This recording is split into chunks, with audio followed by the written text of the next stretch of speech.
Progress. Halo semuanya, nama saya Floresita Nawira dari kelas K05 dengan NIM 1822340. Dan pada video kali ini saya akan eh, menjawab soal UTS Sistem Multimedia. Langsung saja kita mulai dari nomor satu. Oke, jadi nanti saya akan membahas ada nomor satu, nomor 2, dan nomor 3. Seperti itu. Kemudian, oke, soal nomor satu. Ini. Andi membeli TV dengan layar OLED 4K. Jika TV tersebut menggunakan subsampling 4:2:0, berapa bitrate yang diperlukan supaya layar dapat menampilkan video dengan refresh rate 60 frame per second? Jelaskan jawaban Anda. Nah, dan jika ada data yang kurang lengkap, silakan kita ambil asumsi sendiri. Oke, jadi kita mulai dari sini. Nah, jadi kita pasti sering mendengar istilah RGB dan ya RGB itu ada red, green, dan blue. Dan dia nih selain RGB ada lagi metode lain yang disebut YCB dan CR ini. Nah, YCB-CR ini Y-nya itu luminance, yaitu kecerahan. Kemudian CB-nya itu blue color difference, perbedaan warna biru. Dan CR-nya adalah red color difference. Nah, ini sebenarnya si YCB-CR ini berawal dari penyiaran televisi. Jadi ketika masih hitam putih tuh, nah si TV ini hanya menggunakan sinar Y ini, sinar Y ini untuk menampilkan gambar hitam putih. Sedangkan TV berwarna itu menggunakan sinyal CB dan CR. Nah, jadi kalau lihat dari gambar ini, kamera ini menghasilkan gambar RGB dari cahaya yang diterima oleh sensor gambar. Kemudian, eh, gambar RGB ini nih di-convert menjadi sinyal YCBCR yang direkam dan dikirim ke perangkat tampilan. Itu. Nah, perangkat tampilannya itu bisa komputer, TV, atau monitor. Kemudian menerjemahkan si YCBCR ini kembali menjadi RGB untuk ditampilkan. Gitu. Oke, kita lihat. Nah, di sini ada contoh perbandingannya ada 4:4 di mana dia nih punya semuanya nih YCBCR di satu pixel ini dia punya semua. Kemudian ada 4:2:2 dan ada 4:2:0. Perbedaannya apa? Nah, kalau di 4:2:2 ini dia hanya eh sinyal CBCR-nya dari 4 pixel ini nih, dia cuman kan ada 4 pixel Y luminance ini. Nah, untuk 4 pixel ini cuman punya 2 pixel untuk CB dan 2 pixel untuk CR kok. Sebentar. Apa bergerak? Bisa lihat. Nah, oke. Nah, seperti itu. Dan untuk yang 4:2:0, dia hanya punya untuk setiap 4 pixel Y, dia hanya memiliki satu pixel CB dan satu pixel CR. Aduh, kepencet. Maaf. Nah, ini bisa kita lihat nih.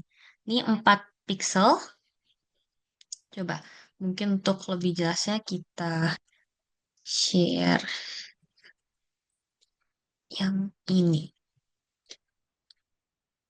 Teman-teman.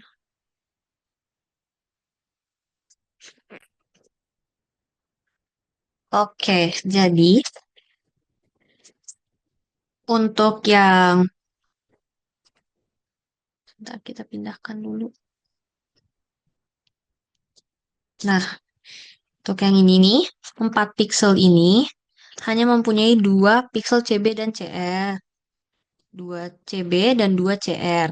Kemudian untuk 4 pixel ini hanya mempunyai satu CB dan satu CR. Itu perbedaan 4:2:0 dan 4:2:2. Nah, kemudian angkanya tuh dari mana sih? Kenapa 422? Kenapa 420? Itu dari sini. Anggaplah jadi 4 itu adalah si lebar blok referensinya gitu. Biasanya emang 4 ya. Kemudian angka kedua itu adalah jumlah sampel yang ada di baris pertama blok. Yaitu ini nih. Kalau kita lihat ada dua kan, satu, dua. Kemudian yang angka ketiganya adalah baris keduanya yang di sini. Itu ada satu, dua. Jadi 4 banding 2 banding 2. Seperti itu. Nah, kalau yang ini masih sama, ini masih 4 banding. Yang di sini ada 2 banding. Di sini nggak ada, jadi 0 gitu. Nah, untuk tampilannya nanti seperti ini. Jadi dia ada punya warna merah, biru, hijau, kuning. Sedangkan ini hanya punya merah dan biru. Jadi eh jelas warnanya tuh lebih kayak yang 4 banding 2 banding 2 dan lebih berat juga kualitasnya. Tapi untuk kompresi sebenarnya 420 ini juga sudah cukup gitu. Oke, kita eh, langsung saja coba menjawab si soalnya ini. Sebentar. Oke, kita sebentar. Ini susah digerakin.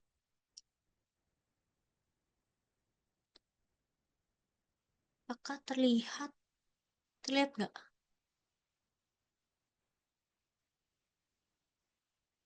Coba kita gedein lagi. Kah? Oke. Jadi, kita tulis dulu diketahuinya ada 4K ya resolusinya itu 4K di mana kalau 4K standarnya itu adalah 3840 kali 2160 pixel. Kemudian setelah 4K ini ada lagi subsamplingnya. Subsampling 4 banding 2 banding kosong. Kemudian untuk frame rate-nya ada di 60 frame per second. Nah, pertama kita akan menghitung dulu si total luas pixelnya itu. Jadi ini akan kita kaliin dan hasilnya itu adalah 894 400 pixel per frame. Nah, kemudian eh kita perlu mengetahui bit depth-nya karena yang ditanya adalah bitrate-nya kan. Jadi bit depth-nya si YCBCR ini adalah 8 bit per pixel. Ini memang sudah mutlak gitu ya. Dan kemudian, nah tadi kan kita punya subsamplingnya 4 banding 2 banding kosong. Nah, berarti kita Y sini, kita lihatnya ini per 4 kotak aja gitu seperti ini. Nah, si Y ini kan ada 4 dari 4. Dikali dengan si total luas pixelnya tadi yang ini. Ya, ini agak nge-lag tapi Y ini kan ada 4. Oke, sebentar. 829 em, 4 400 dikali lagi dengan si bit depth-nya ini. Seperti ini kan kita tambahin ininya deh. Pixel per frame. Kita tambahin satuan kali 8 bit per pixel. Ini habis. Nah, hasilnya ntar jadi 6, 35, 52. Ini sudah aku hitung sebelumnya, makanya cepat untuk menghemat waktu gitu ya. Nah, kemudian untuk si B-nya itu ada 1/4 82. Terus sama ya pixel per frame gitu kali 8 sama juga, dan hasilnya itu adalah 16 588 800. Ini sama juga ya satuannya ya, bit per frame. Terus untuk CR, karena ini nih kan CB juga cuma punya satu, CR juga ada 1/4. Berarti 1/4 juga dikali luasnya yang sama itu. Oh, satuannya masih sama dan dikali bit depth-nya supaya dia menjadi bit. Ini sama kayak yang di CB tadi ya. Kemudian setelah kita mendapatkan ini, kita akan mentotalkan seperti itu. Nah, ditotalin setelah dihitung kita mendapat angka 99,532 800 bit per frame. Nah, seperti ini. Apakah sudah selesai? Belum ya. Ini baru bit per frame-nya. Nah, cari. Sekarang kita cari bit rate-nya di sini. Bit rate-nya berarti hasil yang tadi 32 bit per frame kita kali dengan si FPS-nya, si frame rate-nya tadi. Jadi 60 frame per second.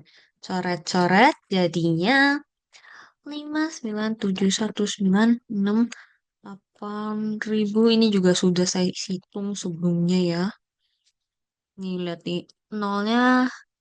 Nah segini. Ini bit per secondnya.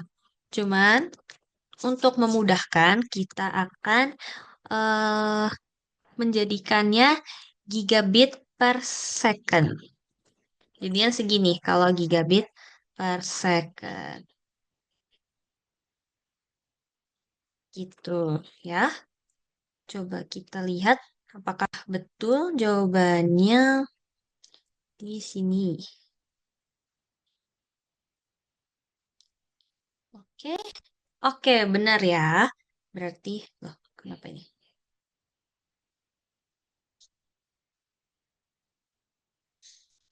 Hasilnya adalah 5,97 gigabit per second. Oke, langsung saja kita ke nomor 2. Di nomor 2 ini, buatlah data string yang berisi 5 karakter pertama nama depan Anda. Nama depan saya Floresita. Berarti kalau cuma 5 karakter pertama berarti Flore aja. Ditambah karakter strip STI, strip stay, strip ITB akan dikompresi menggunakan algoritma Huffman coding. Nah, ini contohnya Huffman Dewantara itu nama dia. Kemudian akan terbentuk stringnya seperti itu. Nah, di sini kita diminta buatlah tabel frekuensi, bangunlah Huffman tree, benar-benar bla bla bla bla bla. Pokoknya ini soalnya ya. Oke, sebentar maaf. Oke, kita coba mengerjakannya. Sudah terlihat? Belum terlihat ya? Kok belum terlihat sih? Oh, oke. Nah,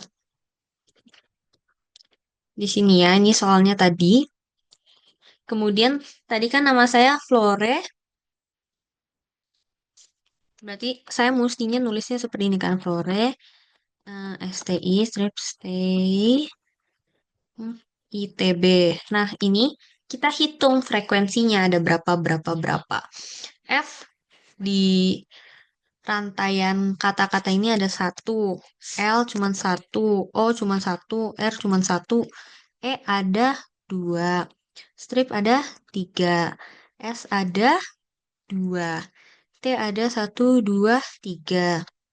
I ada 1, 2, 3. Dan B ada 1. Coba ya, aku cocokin dulu. 2, 3, 2, 3, 3, 1. Oke, sudah benar. Nah, sekarang kita urutin nih dari yang frekuensinya paling sedikit. Ada apa aja? F, L, O, R, B. Ini terus satu, satu, satu. Kemudian E, S, dua, dua. Strip, TI. Apakah benar ini udah ada berapa? 35, 35, X, 35, 35. Oke, udah benar. Nah, untuk membuat Huffman tree ini, kita harus cari dua, tipsnya itu mencari dua angka terkecil ya, dari gabungan ini. Coba ya kita kerjakan di sampingnya saja. Aish. Oke, di sinilah. Coba kita kerjain dulu. Jadi pertama, kalau bisa tuh kita mulai tuh dari kanan ya. Dan dari kanan. Oke, kita taruh dulu F dan L. Dia itu menjadi 2 ya.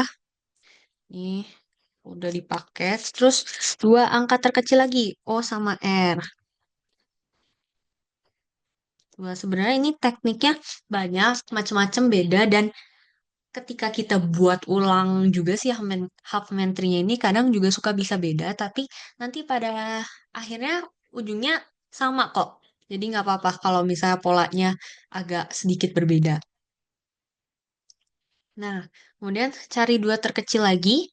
Ini B, aku mau gabungin ke yang sini aja. Jadi dia kan 1, jadi ini 3. B udah kepake. Terus nih dari 3, 2. Dan 2 ini kita cari lagi yang terkecil. Aku mau pakai. Dia jadi 4 di sini. Terus cari lagi 3, 2 angka terkecil lagi. Si S ini 2 sama si 3 ini. Jadi aku taruh S di sini. Tadi dia jadi 5. Cari lagi angka terkecil. Ada 5, 4 sama 3. Berarti strip aku gabungin ke sini. Eh, nah, sorry, sorry, salah, salah.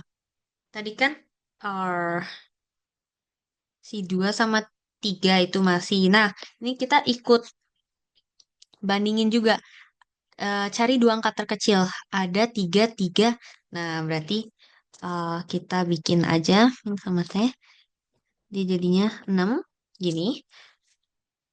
Udah, terkecil ada 3 nih. 3, 4, 5, 6. Berarti 3 si I di sini. Jadinya 7. Oke, habis. Nah, dua angka terkecil itu yang ini ya. Berarti aku mau pindahin sebentar. Jadi begini, boleh nggak?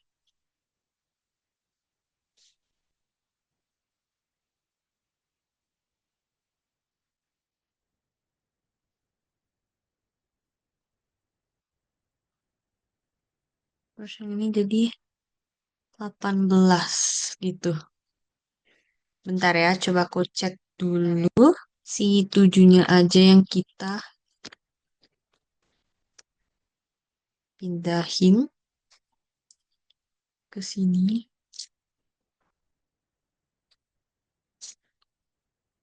Ini sebenarnya sama aja, cuman tadi aku udah terlanjur copy jawabannya ke Canva yang seperti ini. Nah, setelah tahap ini selesai, untuk di bagian kiri semuanya kita kasih 0.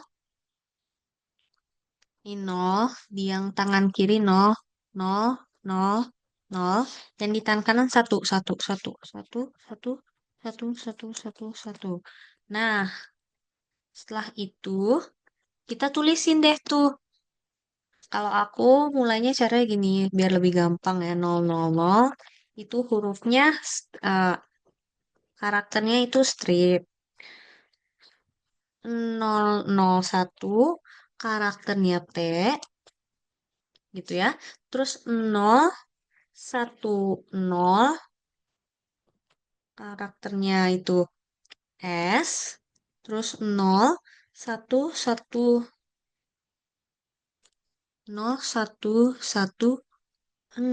itu B. Terus 01110 itu L. 01111 itu F. Kemudian kita yang ke sini. 10 itu I. 110 itu E. 1110 itu O. Dan 1111 itu R. Oke, ini kita eh hitung. Ini kan kita dapat nih kodenya. Kita hitung panjang kodenya sekarang. Ini ada 3 digit, 3 digit, 3 digit, 4, 5, 5, 2, 3, 4, dan 4. Kemudian nanti kita akan kali dengan si ini. Kita harus mengetahui mencari si jumlah bitnya dengan cara gimana? Dengan cara frekuensi dikali dengan panjang kodenya. Nah, jadi si frekuensinya ini, oh, sebentar, kamera saya sedikit nge-lag ya. Sayanya diem.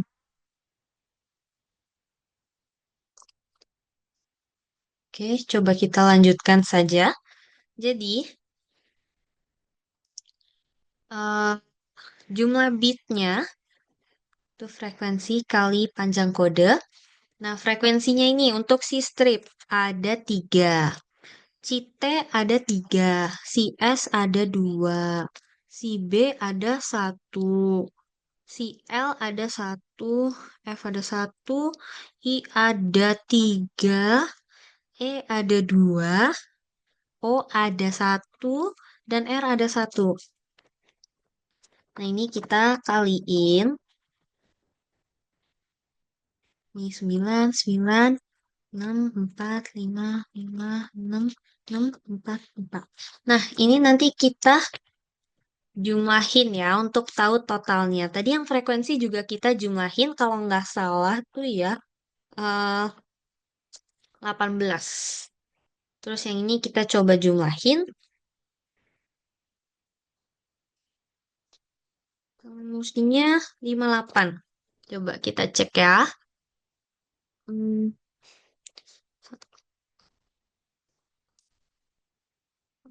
40, 18, 58. Oke, benar. Jadi ada 58. Coba kita cocokin sama yang di sini. Pokoknya nanti hasilnya seperti yang ini. Oke, sorry. Benar kan? 18 dan 58. S-nya 010. Oke. Oke, sama ya. Nah, itu untuk menjawab yang nomor satu buat kan tabel frekuensi udah ada. Bangunlah Huffman tree yang tadi di notes sudah kita buat Huffman tree-nya. Kemudian, tentukan kode biner juga ada di tabel.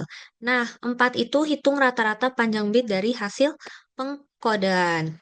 Kita balik lagi ke sini. Nah, untuk menghitung rata-rata panjang bit, itu kita pakai gini caranya. Tadi kan kita dapat ini 58. Jadi, kita 5 rata-ratanya itu 58 dibagi 18. Jadi, si jumlah bit dibagi frekuensi. Hasilnya itu 3,22. Ini rata-rata panjang bitnya. Rata-rata bit. Nah, terus di nomor 4 ada, itu nomor 4. Nomor 5, hitung ukuran total bit dari hasil kompresi jika string asli terdiri dari 1.000 karakter yang distribusinya sesuai dengan frekuensi pada tabel. Nah, ukuran total bit itu tinggal kita kaliin aja. Kan tadi dia mintanya 1.000 karakter ya. Nah, kita kaliin dengan rata-rata bit yang tadi kita sudah dapat ini. Jadi kali 3,22 ini eh kurang lebih lah ya 3,22 ini. 3220. Oke. Terus, ups, waduh, 9 menit lagi. Kalau misalnya terpotong, saya akan bikin jadi 2 zoom aja ya. Oke, jadi nanti 3,22 dikali, jadi ini hasilnya, ukuran total bit dari hasil kompresi string tadi. Nah, kemudian selanjutnya ada hitung rasio kompresi jika setiap karakter dalam representasi asli disimpan dengan 8 bit. Nah, sejujurnya ini soalnya kurang jelas gitu ya. Dia nggak ngomong untuk yang 1.000 karakter atau yang 18 karakter tadi. 18 karakter kita yang awal. Jadi kita buat dua asumsi. Yang asumsi satu itu 1.000 karakter ya. Jadi sebelum kompresi, kalau sebelum kompresi berarti 1.000. Tadi kan dia mintanya 8 bit kan. Jadi kali 8. 8.000. Terus kalau sorry, setelah kompresi, berarti berapa karakternya lagi? Dikali dengan frekuensi hasil kompresi kita yang terbaru. Jadinya 3220. Nah, rasionya itu caranya gampang. Tinggal kita cari perbedaannya atau selisihnya dari yang sebelum dengan setelah di per atau dibagi dibanding dengan yang sebelum dikali 100% untuk mencari si persenannya gitu. Di sini nanti didapat 59,8%. Kemudian, nah itu yang buat 1.000 karakter. Terus ada asumsi 2, yaitu yang 18 karakter. Nah, ini sebelum kompresi itu 18 berarti banyak yang angka kali 8 didapat 144 dan setelah kompresi berarti 18 dikali 3,22. Nah, nanti akan didapat angka 57,96. Itu rasionya sama, masih 144 dikurang 57,96 dibagi dengan 144 dikali 100%. Hasilnya itu adalah 59,7%. Gitu. Untuk soal nomor 6.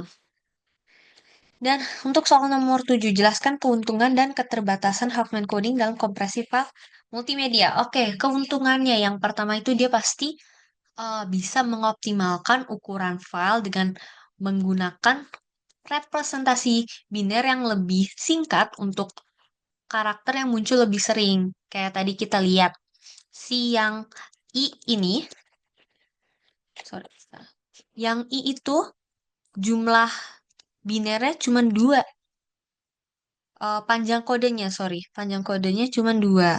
Sedangkan yang frekuensinya 1 seperti F, dia nih panjang kodenya ada 5. Jadi semakin sedikit frekuensinya dia muncul, panjang kodenya semakin besar. Begitu juga sebaliknya, semakin sering frekuensinya muncul, panjang kodenya semakin singkat. Terus kemudian keuntungan lainnya itu dia juga bisa sangat efektif untuk data yang memiliki pola distribusi karakter tidak merata gitu. Jadi seperti dokumen teks biasa atau gimana gitu. Nah, kalau keterbatasannya itu jujur dia kurang efisien, terutama pada data yang distribusinya itu seragam atau mungkin acak gitu ya. Jadi keterbatasan lainnya juga dia tuh perlu dirombak ulang kalau misalnya datanya itu berbeda atau berubah gitu. Misalnya ada pembaruan data nih, berarti eh pohon Huffman harus dibuat ulang lagi karena datanya itu beda-beda lagi gitu. Oke, 8. Tentukan hasil encoding dari hasil string tersebut. Nah, tadi kan kita udah dapat nih ini kode-kodenya untuk setiap hurufnya. Nah, nanti setelah digabungin, kayak si F kita tulis 011 satu seperti itu. Boleh, mau kita tulis saja. Oke, kita tulis saja ya di sini ya. Semoga waktunya masih cukup. 0, 1, 1, 1, 2, 3, 4, 4. Ini F. Terus L-nya kita pisahin dulu ya supaya gampang. L, O-nya berapa? R, E, strip, S, T, I, strip lagi, S, T,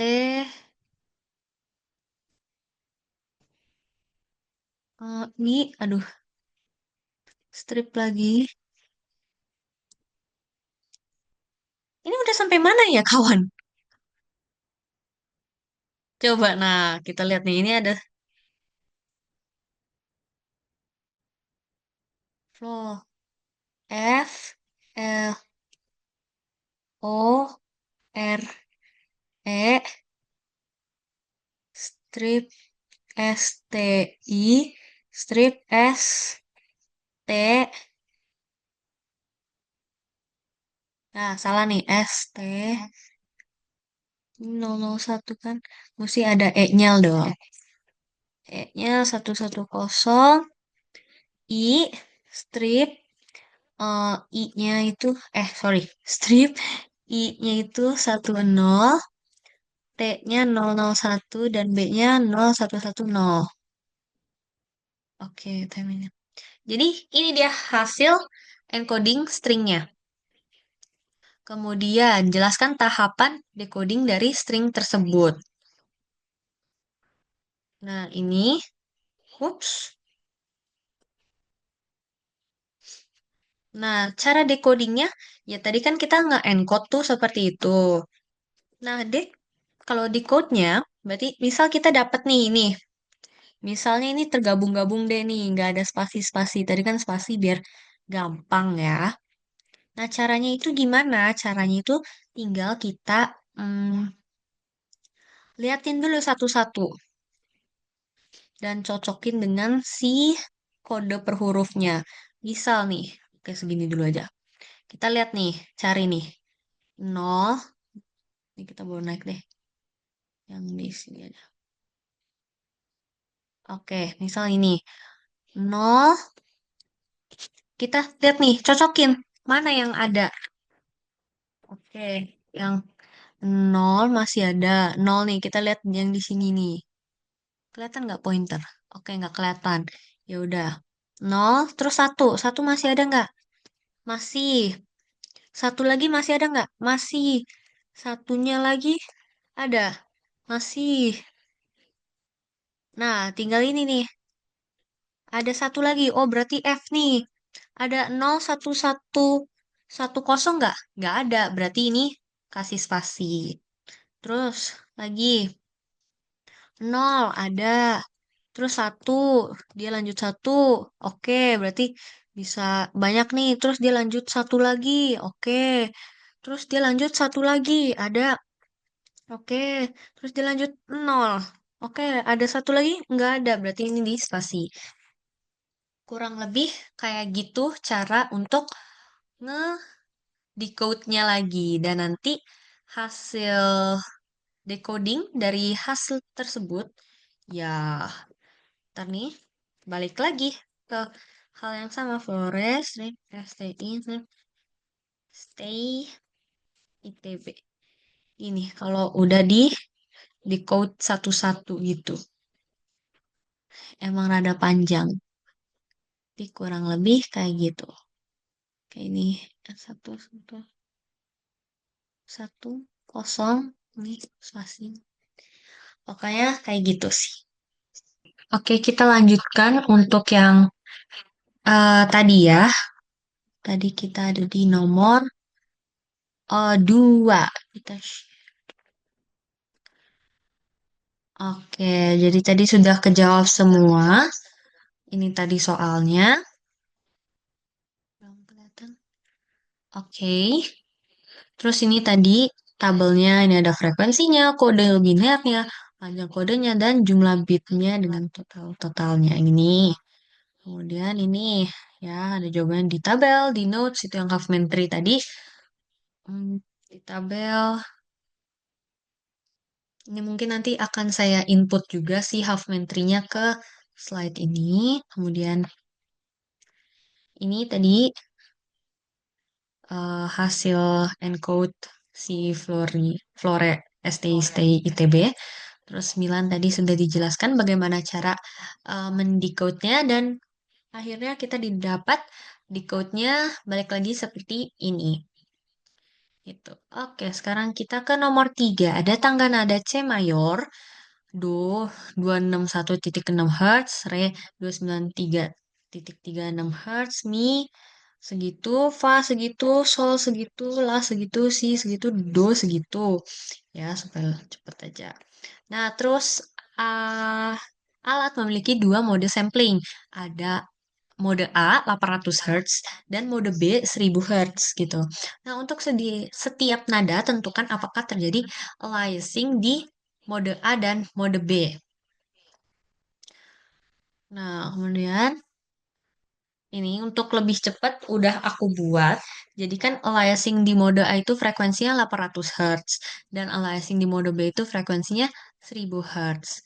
Nah, dikatakan sebuah nada itu bisa aliasing atau enggak adalah ketika dia melebihi nyekist frekuensinya si mode tersebut. Nah, di mode A kan punya frekuensinya 800 Hz. Terus nyekist frekuensinya adalah setengahnya dari si frekuensi awalnya. Jadi itu 400 Hz. Dan di mode B itu awalnya kan 1000 Hz.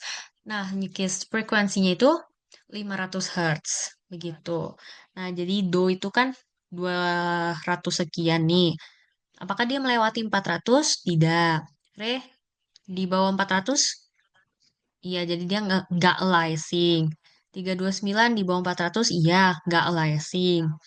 Fa di bawah 400 berarti nggak aliasing. 392 di bawah 400 berarti nggak aliasing. Lah, 440. Nah, di atas 400 berarti dia ya aliasing gitu ya. Nah, C di atas 400 berarti ya dia kena aliasing. Do tinggi 500 sekian di atas 400 iya dia aliasing. Nah, kalau yang ini yang di mode B itu 1000 Hz kan frekuensinya nyekist frekuensinya 500 Hz. Nah, tadi kan di mode A aja nggak nggak aliasing nih, nggak lewat berarti enggak juga. Nah, kita lihat bila dia lebih dari 500 enggak, berarti enggak aliasing. C di bawah 500 iya, berarti enggak aliasing. Do tinggi, dia melebihi 500 nih, 500 sekian kan dia. Berarti dia kena aliasing gitu. Oke, kita lihat nomor 2. Jelaskan secara musikal apa yang terjadi ketika terjadi aliasing. Demokan pada program Python atau MATLAB. Nah, Di sini saya sudah meminta bantuan GPT, maksud saya AI gitu ya, untuk membuat kode Python-nya. Di mana?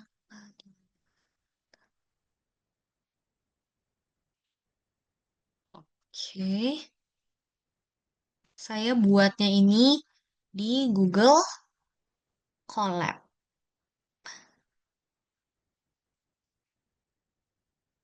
Nah, gini. Oke, jadi kodenya tuh ini pakai Matplotlib. Nah, kemudian diberikan info tambahan juga kalau yang kita eh, perhatikan itu adalah si Nadala yang kita ukur adalah si Nadala. Jadi ini adalah kodenya. Kemudian nanti akan ditampilkan tiga grafik yaitu yang eh, nada biasa ya, kemudian eh ya nada asli, kemudian yang dengan frekuensi yang 800 Hz dan yang dengan sinyal 1000 Hz gitu. Ya, kita lihat dia seperti ini. Dan ketika saya run nih, ini saya run, nanti hasilnya seperti ini. Ini adalah bentuk sinyalnya, sinyal asli. Lihat dia grafik sinusoidal, kemudian sinyal dengan fs 800 Hz, dia bentuknya begini, sangat berantakan, dan sinyal dengan fs 1000 Hz, dia segini. Nah, kan tadi 800 Hz nih, terus berarti nyekis rate-nya itu 400 Hz.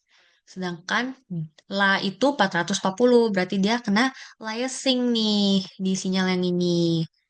Nah, kalau yang ini nyekis rate-nya 500, sedangkan dia masih di bawah 500, berarti dia nggak kena aliasing.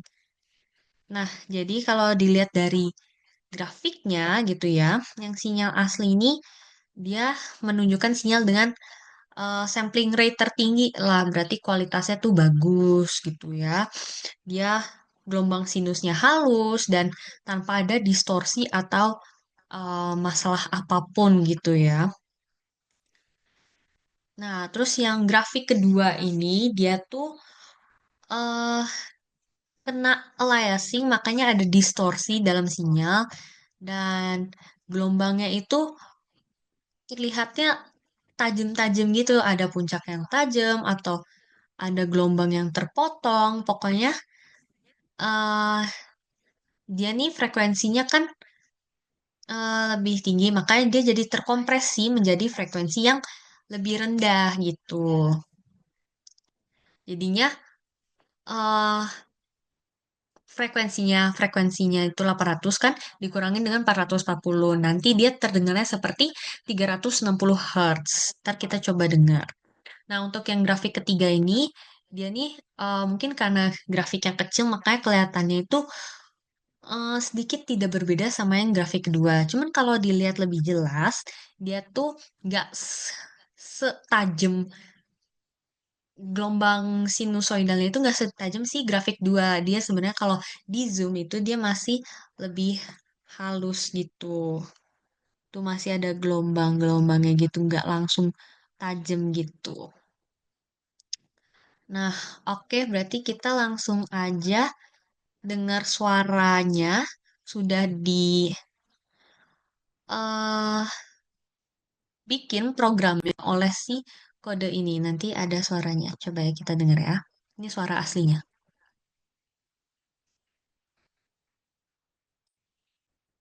Kedengeran ya? Coba-coba. Lagi ya.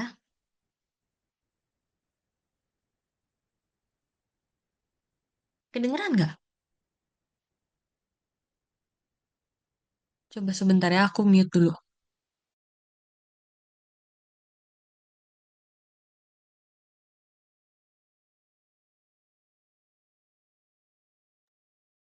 Kok kayaknya belum kedengeran ya? Padahal udah aku share sound kok. Oke, mungkin aku coba download dulu aja kali ya. Oke, jadi ini adalah si... um, nah, dengar kan? Coba bentar ya, aku coba share yang dianya nih. Media player. Nah, ini yang baru saja kita download tadi. Kita dengerin lagi ya. Ini suara aslinya begini. Nah, kemudian kita coba dengar suara yang eh FS 800 ya, yang udah terkena aliasing. Bisa dengar perbedaannya dari yang awal. Ini ya, bunyiin lagi. Nah, itu yang 800 Hz. Kalau mau lebih jelas lagi nih, aku puterin yang suara aslinya tadi nih.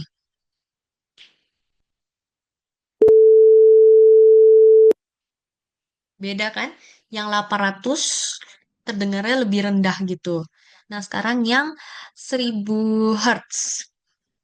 Dia nggak kena aliasing.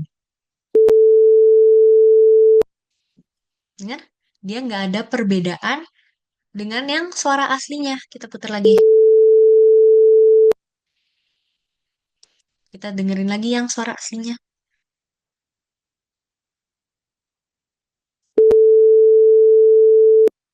Hmm, nggak ada perbedaan kan? Nah, makanya dia tuh, ntar kita share yang ini ya.